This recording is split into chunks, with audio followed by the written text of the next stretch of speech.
the show. I changed my hair a lot. Thanks. Trying to be a little festive, bringing on all my sparkly outfits. I was going to say. I've saved my sparkliest, is that a word? Most sparkly for New Year's. So I'll be extra annoying then. You look good in sparkles. Thank you. You look, you're treating today like it's an event.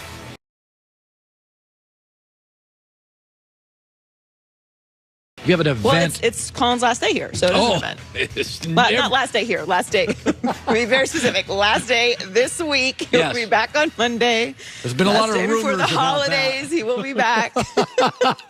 There have been a lot of discussions. I'm coming back. All right, 15 minutes. Our buddy Joel Klatt. We got some. I tell you something. That Ohio State Clemson game. Oh, I can't wait. I may like that more than any NFL game. Can't wait. You got Dabo's poking him in the ribs. They're not as good as. Oh, he sold the fight entirely. Just walking around here, McGregor selling the fight. I love it. Jason McIntyre will have tomorrow's headlines. NBA season preview edition. That'll be funny. First, okay, the Steelers. They lost their third straight game last night. You know, I look at Big Ben, and I see all the things that concern me about his body going into this season. You know, your body, you can live on Taco Bell and 4 hours sleep when you're 21. But when you're 38, 39, 40 as a pro athlete, bro, it catches up to you. I mean, Michael Jordan is unbelievable.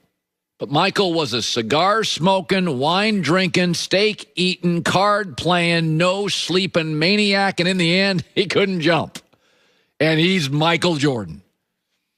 Big Ben's reputation, and this is why I picked him for 8-8 and 7-9. Joy is my witness. I kept saying, surgery for those who are in great shape is different for those like Big Ben. He has never been a grinder. Jay Glazer has a mailbag for a subscription service called The Athletic. And Glazer's got a lot of friendly NFL contacts. He's not somebody that bangs away at players. But during the summer, somebody asked him about Big Ben. He said, first of all, let's not put the words fitness and Ben together. They're allergic to each other. There is no fitness in Ben. His idea of a great off-season workout is a yoga session, playing golf, and drinking beer. That's not a shot. That is what I have talked about on this show for years. In this instance, Glazer and I share sources. That's not a shot on him. Ben is the greatest backyard football player in league history. But this goes for everybody. Actors, landscapers, school teachers. How you treat your body, I can tell when you're 55 or 60. And as a pro athlete, I can tell when you're 35. Big Ben, right now, it's over. Like Drew Brees has some limitations, and Brady certainly does. But those two also brought sort of a cerebral pre-snap excellence to the position. Big Ben's always played this thing like it's him and a bunch of Pennsylvania guys in the backyard, and he's the best ever at it. He wasn't one of the great pre-snap guys, one of the great audible guys, one of the off-season workout guys. It was, give me a ball, get me a couple of deep threats, and let's go. LFG. The problem is Pittsburgh is built to be Big Ben in 27. They got great receivers. They got unbelievable receivers. He can't throw a deep ball. I mean, it's bad. First play of the game, he can't throw a deep ball. And so, listen, Tom Brady is an outlier. Peyton Manning fell off a cliff late 30s. Eli, last 4 years, was weak. Phillip Rivers, probably a year left. Drew Brees, he'll be into broadcasting. That's the way it works. LeBron and Brady are outliers because they have put so much into their bodies. Both put millions a year. I've said Russell Wilson is very much LeBron and Brady. You can see he is building a brand to play until his 40s. He puts $1.5 million. You know, I have some connections to Russell. He puts about $1.5 million a year. And he's young, not old guy. And here's the other thing. And listen, I know Ben had surgery. And you can push back and go, well, this surgery, go ask doctors. Go ask anybody. Like, the better shape you're in, the faster you recover from surgeries. Big Ben was very good early in the season. But as the season is extending, it's not that he's struggling. He's awful. Maybe it's Sam Darnold. Maybe it's draft picks. It is awful. And so I think this morning you have to be, it's the elephant in the room. They got to move. They got to move off this thing because this is a 16-game schedule. And if you're Pittsburgh, your standards are 2 or 3 playoff games after that. This is no longer a 19-game quarterback. Maybe you draft somebody and you give Ben a couple of weeks off in October and November. I'm not sure if he'd like that. But, you can walk around.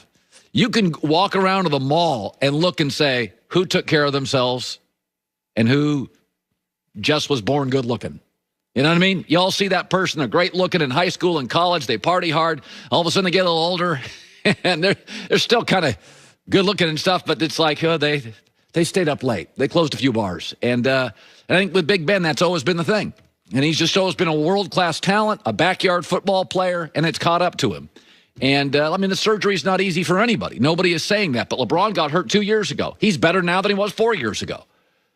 It's just he bounced off that injury like nothing I've ever seen. Well, it's not osmosis. It's not a coincidence. There's a reason LeBron bounced off that injury. So here's Big Ben after. I'm not consistent enough, which affects the offense because the ball's in my hand every play. And what is the level of frustration and concern right now as you head in the last 2 weeks? High frustration. Here's another story. Let's talk about the Dallas Cowboys because we haven't much lately on this show. They don't have a Pro Bowler. It's the first time since 1989 that is the case. Frankly, they don't have a lot of players close to that. Zach Martin's 30 off a calf injury, I think. He had to switch positions. He was banged up a little this year. I still think when he's healthy, he's the best or second best right guard in the NFL. Dallas now drafts 8th. More than any team in the NFL. Dallas has to get better, cheaper, and younger. They're right up against the cap. And they're paying guys that are good, and they're paying them great. If you look at the current NFL draft order, almost every team has a specific need. Let's talk through this. Jacksonville, for our radio audience, you can't see it. I'll talk you through it. Jacksonville first, quarterback. Jets second, probably a quarterback. Bengals third, protect Joe Burrow, probably a tackle. And there's a great one there.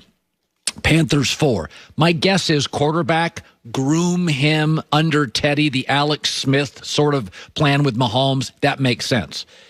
Atlanta 5 is a little in the Dallas role. They don't have a singular specific need. They got to get a coach. We'll see what they do there. And they need to get better. Dolphins, offensive line, offensive tackle to protect Tua. And that's one of their real needs. Eagles, they got to get younger on the O-line, younger at wide receiver. Chargers 9, Giants 10 have their quarterback. I think the Chargers need a tackle offensively, and I think the Giants need a receiver, a game breaker on the perimeter. But Atlanta 5 and Dallas 8, they just need players. Translation, trade down. If I'm Dallas, trade down. Jerry loves to be in the top 10. Dallas is screaming trade down. They're not getting rid of Dak, period. And Dalton, by the way, as you've watched, is an excellent backup. He's not Mariota, but he's an excellent backup. So, by the way, on the managing the cap thing, I like metaphors and analogies. Jerry Jones was asked this morning on Dallas radio about managing the cap, and this is interesting. I call it the light theory. When you walk out of a room, you ought to turn the light off if there's nobody in it. Because all you're doing is keeping a light on for the rats and the mice. There's nobody in there to see the light. And so you turn that light off. What you do is on every negotiation, you turn the light off because you may not think you need that light in that room. When you can't afford it, you will need it. There's no question. You'll need it at a certain time in the future. So you negotiate every time you can for the benefit of having more available for the players around the very player you're talking to. And that's not directed at any player. That's just a negotiation. All right, sort of lost me at rats. But the point being is they got a cap issue. They got a talent issue. They need to get younger. Cowboys, I know it's tough. I know you like the spotlight. You in Atlanta, trade down. Let somebody come up and get the quarterback of their dreams. And it's amazing. This is one of the great things about the NFL. It's amazing what you can do with one free agency and one draft class. It is unbelievable. Bill Parcells did it 4 times, I think. Remember that Miami team, 1-15, 11-5. You can change the middle and bottom of your roster almost completely in one draft class and free agency class. Joel Klatt is coming up next on a Tuesday. Big college football news.